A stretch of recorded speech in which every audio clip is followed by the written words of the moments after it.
Assalamualaikum warahmatullahi wabarakatuh. Selamat pagi anak-anak. Kembali lagi bertemu dengan saya, Ibu Desi Rusniawati di kelas biologi. Semoga kita selalu semangat dalam usaha untuk memperluas wawasan kita.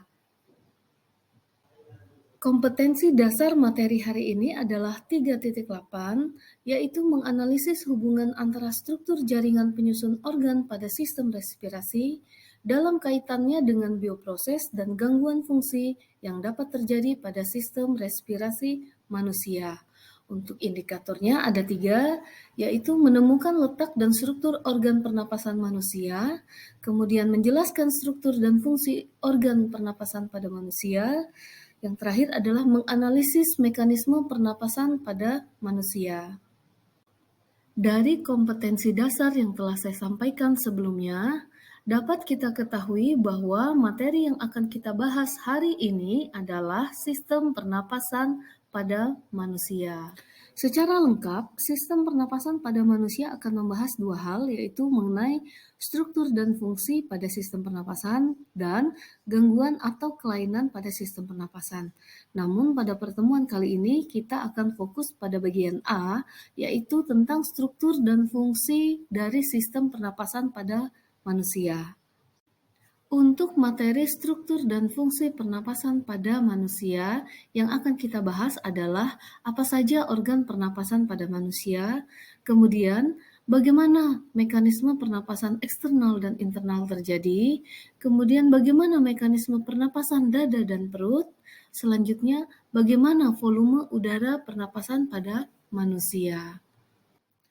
Organ pernapasan terdiri atas yang pertama rongga hidung, kemudian tekak atau faring, selanjutnya adalah pangkal tenggorokan atau laring, lalu ada batang tenggorokan atau trakea, cabang batang tenggorokan atau bronkus, selanjutnya ada bronchiolus, lalu yang terakhir ada alveolus. Hidung merupakan organ pertama yang dilalui oleh udara dari luar, kemudian masuk melalui rongga hidung. Kondisi rongga hidung biasanya selalu lembab karena adanya selaput lendir.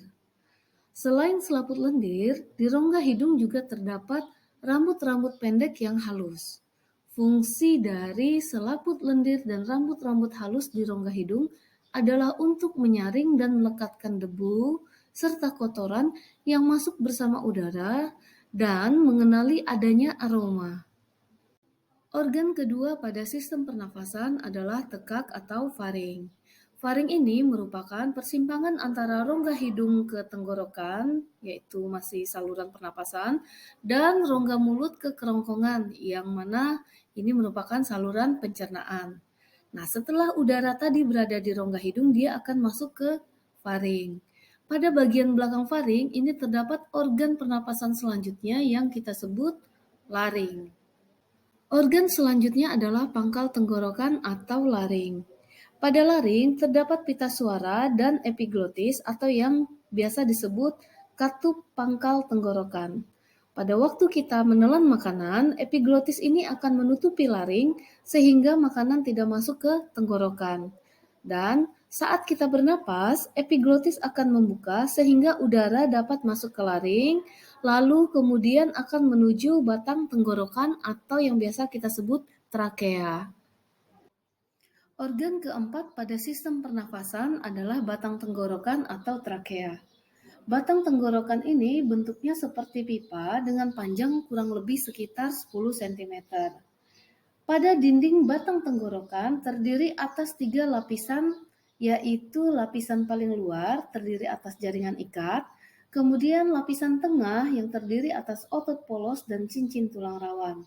Nah, trakea ini tersusun atas 16-20 cincin tulang rawan yang bentuknya seperti huruf C. Untuk lapisan terakhir yaitu lapisan terdalam terdiri atas jaringan epitel silindris selapis bersilia yang menghasilkan banyak lendir, di mana lendir ini berfungsi menangkap debu serta mikroorganisme yang masuk saat menghirup udara.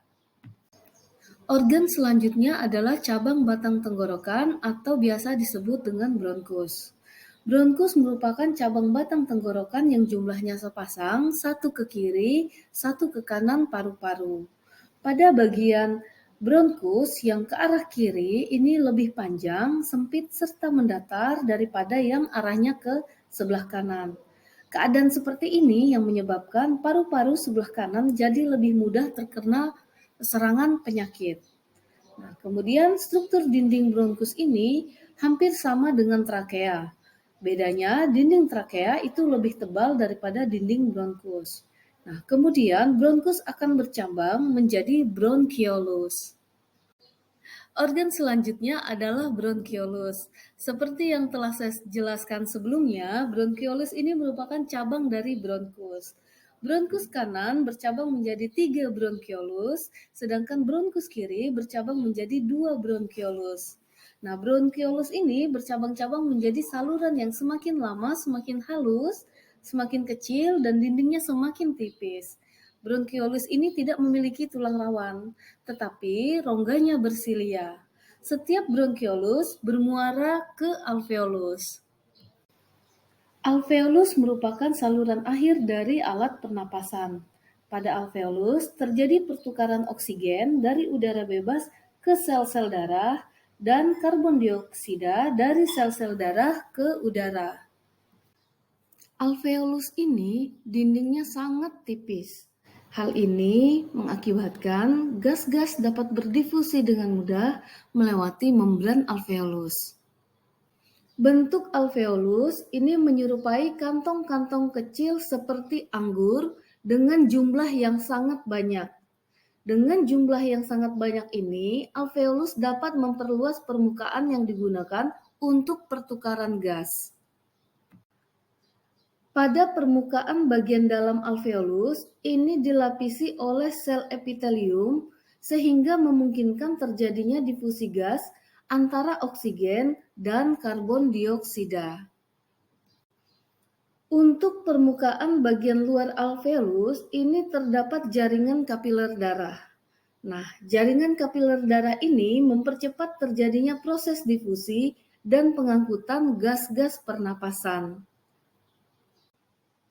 Berikut organ penyusun sistem pernapasan pada manusia, dimulai dari rongga hidung, faring, laring, trakea, bronkus, bronkiolus, dan alveolus. Selain itu juga terdapat diafragma. Diafragma merupakan otot rangka atau otot lurik yang membentang memisahkan organ-organ dalam perut seperti usus, lambung, limpa, dan hati dengan organ dada seperti paru dan jantung. Fungsi diafragma yang pertama seperti pada saat kita menarik nafas, diafragma akan mengencang jadi lebih datar untuk memudahkan oksigen mengalir masuk ke paru-paru. Saat kita mengembuskan napas, pengenduran diafragma akan meningkatkan tekanan udara dalam rongga dada untuk mendorong udara keluar. Selanjutnya, diafragma juga mengatur gerak otot saat kita batuk dan muntah hingga mengejan ketika buang air atau melahirkan. Diafragma juga meningkatkan tekanan di bagian rongga perut untuk memunculkan refleks batuk, muntah, atau mengejan. Selain itu, diafragma juga membantu mencegah asam lambung mengalir kembali ke kerongkongan. Ini kondisi yang biasa disebut refleks asam lambung penyebab MAH atau GERD. Yang mempengaruhi keluar masuknya udara dalam paru-paru adalah terdapatnya perbedaan tekanan udara di dalam dan di luar tubuh. Proses pernapasan akan menghasilkan karbon dioksida dan uap air yang akan dikeluarkan dari tubuh melalui proses ekspirasi. Berdasarkan jenis otot yang berperan aktif, pernapasan pada manusia dibagi menjadi dua, yaitu pernapasan dada dan pernapasan perut. Proses inspirasi pada pernapasan dada yaitu otot antar tulang rusuk luar berkontraksi sehingga mengakibatkan tulang rusuk terangkat dan rongga dada menjadi lebih besar. Nah, Karena tekanan udara dalam rongga dada ini lebih kecil dari tekanan udara di luar tubuh, maka udara masuk ke dalam paru-paru. Sedangkan proses ekspirasi pada pernapasan dada yaitu otot antar tulang berelaksasi, mengakibatkan tulang rusuknya turun, dan volume rongga dada menjadi lebih kecil, sehingga mengakibatkan tekanan udara dalam rongga dada menjadi lebih besar daripada tekanan udara di luar tubuh. Maka udara keluar dari paru-paru. Untuk inspirasi pada pernapasan perut, dimulai dari otot diafragma yang berkontraksi yang mengakibatkan diafragma menjadi datar dan volume rongga dada menjadi lebih besar.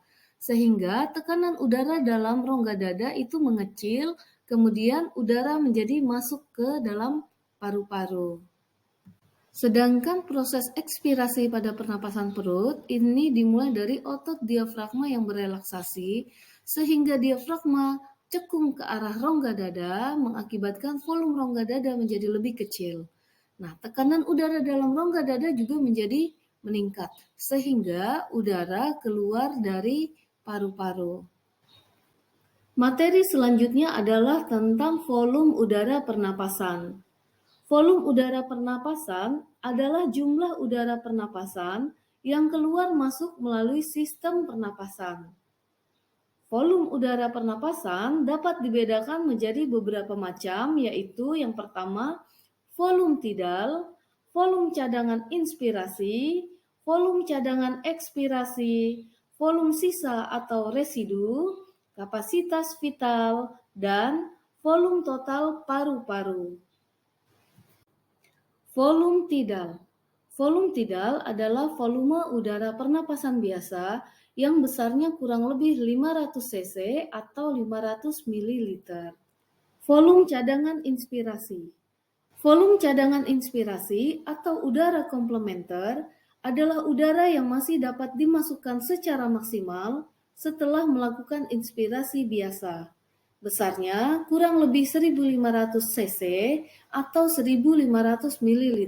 Selanjutnya adalah volume cadangan ekspirasi. Nah, volume cadangan ekspirasi atau udara suplementer adalah udara yang masih dapat dikeluarkan secara maksimal setelah melakukan ekspirasi biasa. Besarnya kurang lebih 1500 cc atau 1500 ml. Volume sisa. Volume sisa atau residu adalah volume udara yang masih tersisa di dalam paru-paru setelah melakukan ekspirasi maksimal. Besarnya kurang lebih sekitar 1000 cc atau 1000 ml. Kapasitas vital. Kapasitas vital adalah volume udara yang dapat dikeluarkan semaksimal mungkin setelah melakukan inspirasi maksimal. Besarnya kurang lebih 3500 cc atau 3500 ml. Kapasitas vital ini merupakan jumlah dari volume tidal ditambah volume cadangan inspirasi dan volume cadangan ekspirasi. Volume total paru-paru. Volume total paru-paru adalah volume udara yang dapat ditampung paru-paru semaksimal mungkin. Besarnya kurang lebih 4500 cc atau 4500 ml. Volume total paru-paru merupakan jumlah dari volume sisa ditambah kapasitas vital. Untuk menambah wawasan kalian atau memperluas wawasan kalian, kalian boleh menggunakan berbagai sumber, salah satunya dari YouTube, seperti pada video yang satu ini. Atau kalian juga bisa menggunakan video YouTube yang satu ini untuk menambah wawasan kalian mengenai sistem pernapasan pada manusia. Berikut daftar link YouTube yang saya gunakan dalam video pembelajaran kali ini. Nanti link ini juga akan saya sematkan pada kolom deskripsi. Sekian video pembelajaran kita kali ini. Semoga video ini dapat bermanfaat untuk menambah wawasan. Dan kita akan bertemu kembali di video-video selanjutnya. Tetap semangat! Terima kasih telah menonton video ini dan jangan lupa kalian tahu kan apa yang harus dilakukan agar saya menjadi lebih semangat untuk membuat konten video pembelajaran selanjutnya. Dah.